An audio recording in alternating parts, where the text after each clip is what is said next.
Welcome, friends. Tonight, we are going to expose 3,000 years old relaxing methods. So close your eyes. What if the secret to profound, restorative, deep relaxation wasn't found in a pill or an app, but in a science forgotten for 3,000 years? Join us for this comprehensive exploration as we unearth the forgotten practice of ancient dream interpretation. This isn't just history, it's your blueprint for achieving psychological clarity and sustainable stress relief by learning to read the language of your subconscious mind. In this deep dive, you will discover Part 1. The crisis of modern sleep. Why our highly optimized lives have led to a crisis of emotional debt, and why ignoring your dreams is draining your energy. Part 2. The Egyptian Labyrinth.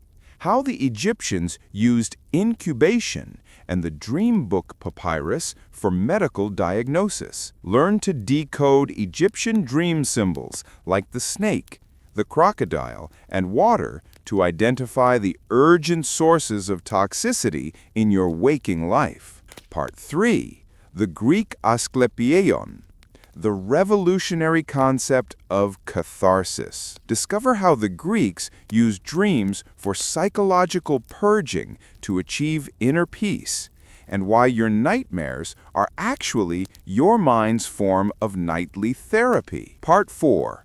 The 4-step therapeutic integration, a modern, actionable process that fuses ancient wisdom into a powerful daily ritual. Learn the Awaken method to translate dream conflicts into a waking life prescription for deep relaxation. Part 1. The Threshold. The crisis of modern sleep. I need you to be uncomfortably honest with yourself for the next 60 seconds. Forget the curated Instagram version of your life. Forget what you tell your friends. Look inward. Are you truly rested? I'm not asking if you managed to hit the 8-hour mark last night. I'm asking if you woke up this morning with a quiet mind.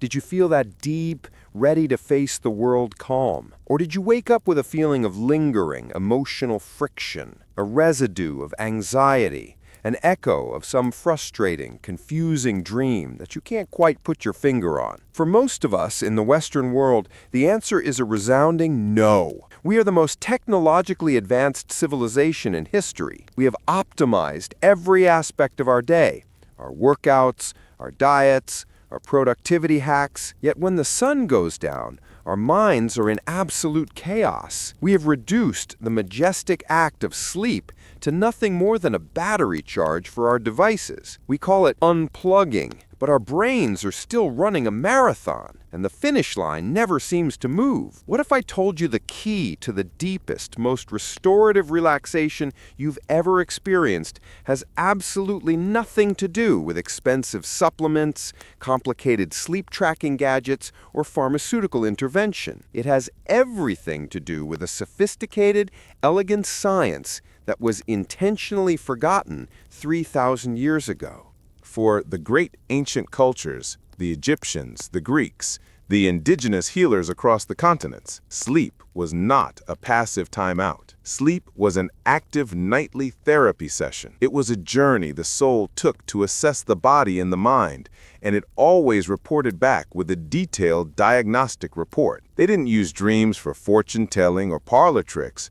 They used them as medical diagnostics and a psychological barometer for restoring balance. Dreams were science. This is the forgotten science we are unearthing today. This is your 2-hour blueprint to emotional and physical self-diagnosis, rooted in timeless methods of inner peace. We are facing a crisis of emotional debt. Think of it like this. Every unresolved argument, every ignored gut feeling, every deadline you secretly dread, you are carrying the interest and principle of that stress into your bed. Your subconscious mind cannot rest until that debt is cleared. And how does your subconscious try to clear it? Through the symbols and stories of your dreams. Your dreams are not noise. They are the most honest, unedited transcript of your internal struggles, and ignoring them is quite literally draining your mental and physical energy. To embark on this journey, I need you to be fully prepared. This is an immersive session. You are not just a passive listener.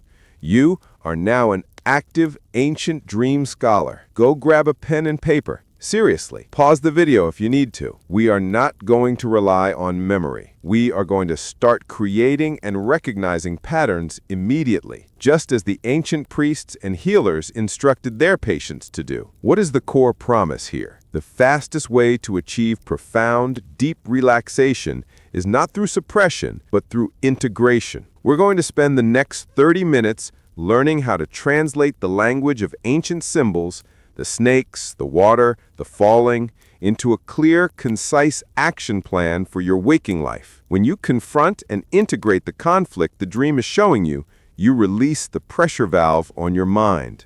And that release, that is the ancient pathway to inner peace. Now, let's set the stage.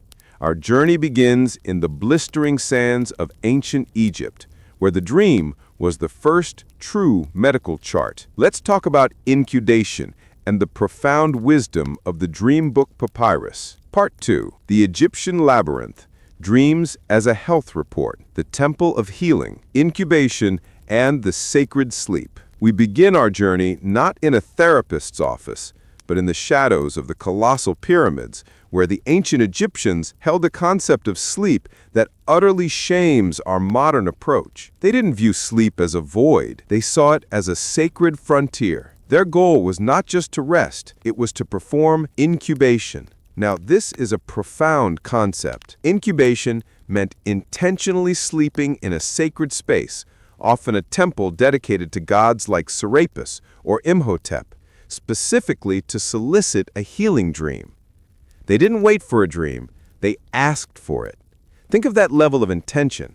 They would cleanse, fast, and meditate, priming their consciousness to receive a divine or therapeutic message that would guide their health. Why this intense ritual? Because the Egyptians believed your soul, what they called the Ba, literally traveled during the night, interacting with the divine and the hidden world, and then reported back to the body through the narrative of the dream. If your dream was sick, if it was fractured or chaotic, it was a direct indication that your soul, your fundamental essence, was sick, and therefore your physical health was compromised. The dream was the most reliable 3,000-year-old medical chart. This knowledge was so systemized, it was literally codified. We still have remnants of these texts, the most famous being the Dream Book Papyrus, dating back to around 1250 BCE. This wasn't a book of mystical prophecies. It was a standardized health and wellness guide. It listed symbols, snakes, lions, clear water, mud, fire, and then gave an interpretation as either a good or bad omen, which was often directly correlated with immediate physical or emotional health. A good dream meant prosperity and balance.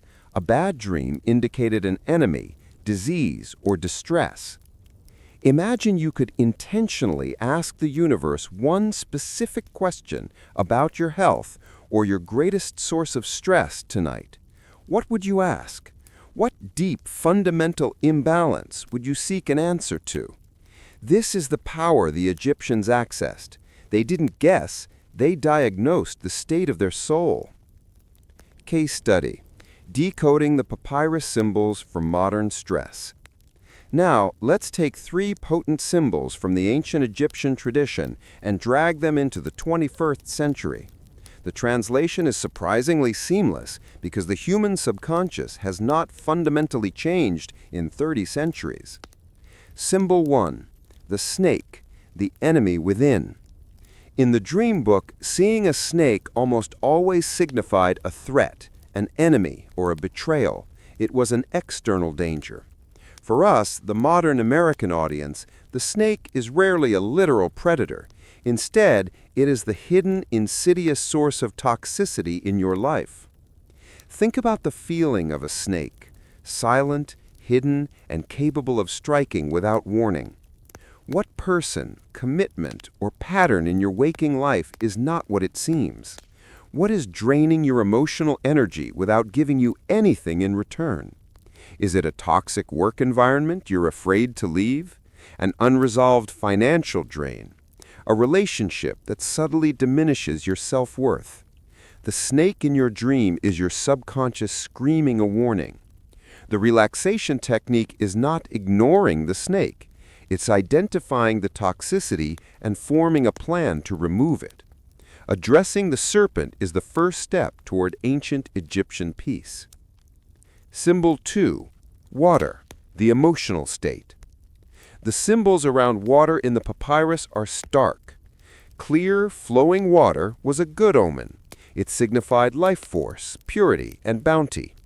Muddy, stagnant, or turbulent water was a bad omen, indicating chaos, impurity, and emotional trouble. This is perhaps the simplest and most powerful tool you can use tonight. When water appears in your dreams, in a river, a flood, a glass, what is its condition? Is it clear, flowing, and peaceful? Or is it dark, murky, and overwhelming? Your dream is giving you a direct, unmistakable visual on your current emotional liquidity. If the water is muddy, it means your emotions are stagnant, suppressed, and overwhelming you. The relaxation prescription here is simple. You need to initiate emotional flow. That could mean crying, journaling, talking to a trusted friend, or simply taking a day off to let things settle. You cannot rest when your emotional waters are stagnant. Symbol 3. The crocodile, the hidden threat. The crocodile was often associated with death or sudden unavoidable tragedy, sometimes linked to the deity Sobek. The crocodile isn't the sneaky toxicity of the snake. It's the large, looming threat that you know is there but are actively ignoring. What massive looming problem in your life are you actively delaying or distracting yourself from? A major debt? An overdue conversation with a family member? A necessary medical procedure? It's the thing that takes up 15% of your mental bandwidth at all times. That is your crocodile. Your deepest relaxation is being held hostage by the sheer effort required to pretend that crocodile isn't in the water. The ancient prescription is clear. Confront the hidden threat. The moment you take one small, tangible step toward addressing that huge looming issue, the crocodile in your dream will retreat, and your mind will reward you with profound, restorative peace. Reflection exercise and check-in. We have decoded 3 major stress anchors. Take 60 seconds right now. Don't delay. In your journal, reflect on a confusing or stressful dream you've had recently. Do any of these ancient symbols appear? And more importantly, what is the single most toxic thing, snake, stagnant emotion, muddy water, or looming threat that your dream is directing you to resolve this week? Now let's travel west to the sun-drenched shores of ancient Greece, where they took the Egyptian concept and transformed it into a powerful system of psychological catharsis, the ultimate ancient tool for mental health. Part 3. The Greek Asklepion. Dreams as psychological catharsis. Step 1. The Dream Doctor, Oneiromancy, and the Asklepios. As powerful as the Egyptian system was, the Greeks took the concept of therapeutic dreaming and codified it into a true psychological framework. They were not satisfied with simply identifying the symptom. They wanted to purge the cause. To do this, they created the Asklepion, which you can think of as the world's first integrated wellness center. These weren't just hospitals, they were spiritual, medical, and psychological sanctuaries dedicated to the god of healing, Asklepios. When a patient arrived, they weren't handed a prescription immediately. They were often sent to sleep in the most sacred part of the temple, the abaton, a process still rooted in incubation. But here is where the Greek approach dramatically diverges. They introduced the oneiromancer, the dream interpreter. This figure wasn't just a priest, They were a specialized healer. Their job was to listen to the patient's dream narrative and then make a diagnosis. Step 2. The dream as diagnostic. The Greeks realized that the sleeping mind, free from the constraints of daily ego and social masks, spoke the absolute, unvarnished truth about the body's needs and the soul's conflicts. Query: do you ever feel like you spend all day lying to yourself, pretending you're fine or suppressing a painful truth? The Greeks knew that the night was when the truth came out. They trusted the dream more than conscious observation. Why? Because the conscious mind is plagued by bias, distraction, and denial. The sleeping mind, however, simply presents the facts, often in symbolic language. If a patient was suffering from an unknown ailment, the dream would frequently point to the emotional, dietary, or environmental source. If you went to the Asclepion today and the dream priest listened to your last nightmare, what single piece of waking life advice do you think they would give you? Not a cure, but a change in behavior. Think about that. Step 3. Catharsis, the ancient key to emotional purging. This entire system centers on one monumental concept, formalized by the great philosopher Aristotle: catharsis. We usually associate catharsis with a dramatic play, a tragedy that cleanses the audience's emotions. The Greeks understood that the dream served this same vital function. Your nightmares are not meant to terrify you. They are a safe, nightly rehearsal designed to purge you of real-world, waking fear. Think about the repetitive chase dream. You're running, your legs are heavy, you can't escape. In the Greek view, your subconscious is running a simulation of a waking life conflict that you feel powerless to solve. By running this simulation in the safety of sleep, your brain attempts to regulate the fear response. However, if the dream never resolves, if you never turn to fight or wake up just before the capture, your brain hasn't achieved catharsis. You wake up feeling stressed because the purging was incomplete. This is the critical difference. Deep relaxation is not the absence of conflict. It is the processing of conflict. The modern anxiety epidemic thrives on unresolved issues. We push problems down. We distract ourselves with screens. We suppress emotion.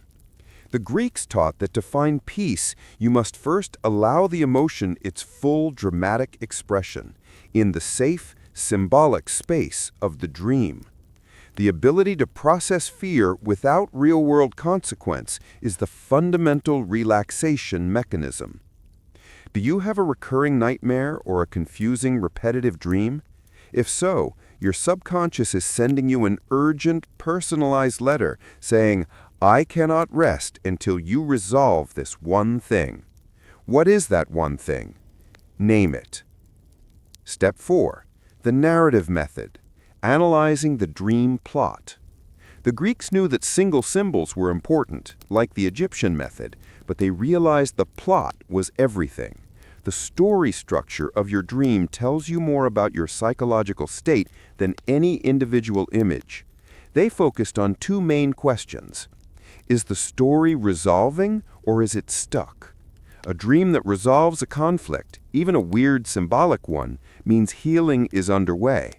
A dream where you are spinning your wheels, losing things, or endlessly searching for something means you are psychologically stuck in a self-defeating pattern in your waking life. Are you an active agent or a passive victim? Are you doing things in the dream or are things happening to you? The answer reveals your conscious sense of power. If you are a passive victim in your dreams, it's a diagnosis of waking passivity. You feel powerless to change your circumstances, and this is why your relaxation is shallow. Actionable tip. When you write your dream down, don't just list symbols. Write the emotion you felt at the climax and the resolution or lack thereof. This simple act of analyzing the narrative structure, the Greek approach, is the single greatest key to unlocking the cathartic, restorative peace that the ancients prized. This wisdom bridges the gap from ancient science to modern psychology. In the next part, We will fuse these two traditions into a single, four-step therapeutic process that you can implement tonight to start finding that profound, lasting peace. Part 4. The four-step therapeutic integration for relaxation. Bridging the ancient modern gap. The crisis of integration. We've traveled from the temples of the Nile to the sanctuaries of the Aegean. We've seen that the ancient world viewed the dream not as a mystery, but as a mechanism for healing, diagnosis, and psychological integration. But here's the unavoidable truth of our time. We are the most optimized generation, yet simultaneously the most anxious. We have productivity software for our jobs, scheduling apps for our appointments, and fitness trackers for our bodies. We are constantly trying to outsource our health and our happiness to the latest technology, but we have fundamentally neglected the most sophisticated diagnostic tool ever created, our own mind, in its most honest, unguarded state. We've forgotten that profound relaxation is not a passive state you fall into. It is an active state you earn by clearing the decks of your emotional clutter. The fastest way to stress and burnout is to continuously suppress or ignore your inner conflicts. When you spend all day telling yourself, "I'll deal with that tomorrow," your subconscious mind registers that as a massive, urgent chore, and it puts that chore into the form of a confusing, draining dream. If your dreams could talk to you in plain English, what is the loudest, most urgent complaint they would have about your waking life right now? The goal of this final, powerful section is to stop the complaints and start the conversation. We don't need priests or temples today. We just need the 4 steps of therapeutic dream integration. This is a powerful, self-guided process that fuses Egyptian diagnostic clarity with Greek psychological catharsis, transforming your nightly dreams into a guaranteed pathway toward profound relaxation. Step 1. The ritual. Just as the ancients prepared for their incubation by cleansing and setting intention, you must establish a ritual around your sleep and waking life. The goal is to maximize your retention of the dream narrative before your conscious mind muddies the water. Let's use the acronym AWAKEN to frame this essential daily practice. A. Anchor. As you drift off to sleep, set a gentle intention. Ask your mind, "What is one thing I need to know about my stress today?" Or, "Show me where I am resisting flow." You anchor your consciousness to the therapeutic purpose. W. Write immediately. This is the most critical step. When you wake, do not move. Do not look at your phone. Do not check the time. Your dream memory begins to dissolve within the first 90 seconds. Have your journal or recorder right beside the bed. Write down the feeling first, and then the images, even if they are fragmented. The feeling is the diagnostic. A. Authenticity. Don't edit the dream. Don't try to make sense of it yet. Record the narrative exactly as it came to you, no matter how bizarre or embarrassing. K. Key details.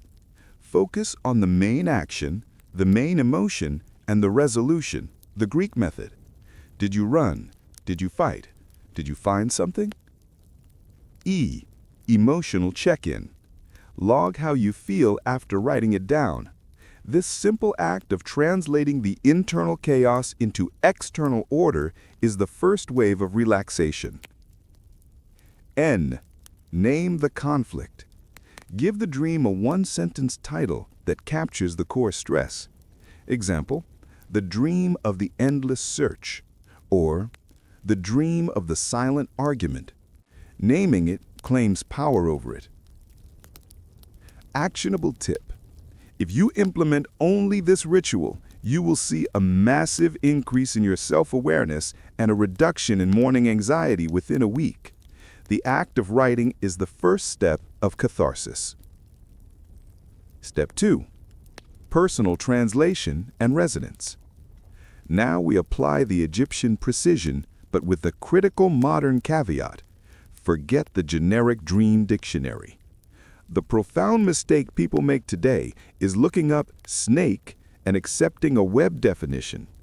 The ancient healers understood that symbols are deeply personal, rooted in the patient's individual psyche. If a snake means wisdom and renewal in one culture, but you had a traumatic childhood experience with snakes, your subconscious is using it to signal fear and danger. Your fear wins. If flying typically means freedom, but you dreamed of flying uncontrollably and crashing, it means loss of control and dread to you. The golden rule of therapeutic translation: acknowledge the personal resonance. Take the primary symbol from your dream. Close your eyes and ask yourself, what is the first, most powerful emotional feeling or association I have with the car in my waking life? Is it the symbol of your independence? Is it the massive debt you owe on it? Is it the daily commute that drains your soul? Your anxiety is held by your personal association with the symbol, not the collective mythological meaning. This deep, honest self-inquiry is how you bypass the ego and access the core diagnostic information, just as the Oneiromancers guided their patients 2,500 years ago. Step 3. The waking life parallel, the diagnosis. This is the diagnostic step, where the rubber meets the road. It's simple, but it requires courage. You must identify the waking life parallel to the dream conflict. If the dream showed you running from a monster, ask, what am I running from in my waking life? A difficult conversation? A financial deadline? A necessary but terrifying confrontation? If the dream showed your house flooding, muddy water, ask, where in my life am I feeling an overwhelming, unstoppable flood of stagnant emotion, maybe grief or frustration that I am trying to suppress? The dream is a symbolic model of your reality. It is a mirror. When you name the conflict in your waking life, you neutralize its power in your sleeping life. Hooking query. What is the one truth your dream keeps showing you that you are most desperate to avoid? Name that truth. Write it down in big letters in your journal. This is the source of your restless nights. Step 4. The integration prescription, the relaxation. Once you have identified and named the conflict, steps 1 through 3, the dream's job is fulfilled. The deepest relaxation is not rest. It is the plan of action. The integration prescription is the small, tangible step you commit to taking in your waking life to resolve the named conflict. If the dream showed a crumbling building, symbolizing neglect, the prescription is schedule that overdue maintenance call or book that doctor's appointment you've been avoiding. If the dream showed you unable to speak, symbolizing suppression, the prescription is commit to writing one difficult email or scheduling one necessary but awkward conversation this week. The simple act of taking a small, courageous step to resolve the root conflict sends a clear signal to your subconscious mind: the problem is being handled. You can stand down. The result? The dream changes. It either disappears entirely because the message was received, or it morphs into a resolved, calming narrative. This integration, this psychological clearing of the decks, is the profound restorative relaxation the ancients achieved. The final lesson, restorative sleep, is an inner choice. We started this journey asking a simple, profound question. Are you truly rested? For the past 30 minutes, we've unburied a science that empowers you to finally answer yes. We've seen that true, deep, restorative relaxation, the kind that regenerates your body and calms your soul, is not something that is given to you. It is something that is earned through the courage of facing yourself. The ancient cultures were never passive victims of their sleep. They were active participants. They used their dreams as a daily system for psychological integration. They knew that restorative sleep is the inevitable product of psychological clarity. Think of the relief that comes when you finally complete a chore you've been dreading for weeks. That deep, physical exhale. Your mind experiences that exact same emotional release when you stop fighting the symbols in your dreams and start acting on the truth they reveal. We are not meant to live in a state of constant low-grade anxiety.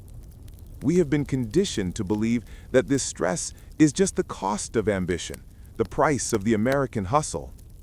But the ancient wisdom shows us the lie in that narrative. Your mind, in its deepest state of rest, is begging you for peace. By taking just 5 minutes every morning to follow the 4 steps of therapeutic integration, you send a clear, powerful signal to your subconscious mind. I hear you, I see the problem, and I am resolving it. You are not just getting better sleep, you are reclaiming control over your emotional landscape. You are reclaiming the ancient peace. Now, I want you to look back at the journals you've been writing in. Look at the names you gave your conflicts: the snake, the crumbling house, the endless chase. This is the final, most important question I will ask you today. What is the one major, life-draining conflict that your dreams have been pointing to? The one thing you have avoided for far too long that you are finally ready to address this week. Let the courage of the ancient dreamers empower you. Don't let your mind suffer another night running the same frustrating, unresolved loop. Make a commitment right now to take that one small, tangible action that brings the truth of your dream into the light. If you feel the clarity, power, and peace in this exploration, you know what to do. Do 2 things for me right now. First, hit the like button and share this video. Signal to the world and signal to the YouTube algorithm that this forgotten science needs to be rediscovered. Second, subscribe and hit the notification bell. We're just getting started. Next week, we dive into another profound lost art, the Norse runes and dream journeying. The path to relaxation is not outside of you. It has always been within. Sleep deeply, dream clearly, and go find your peace.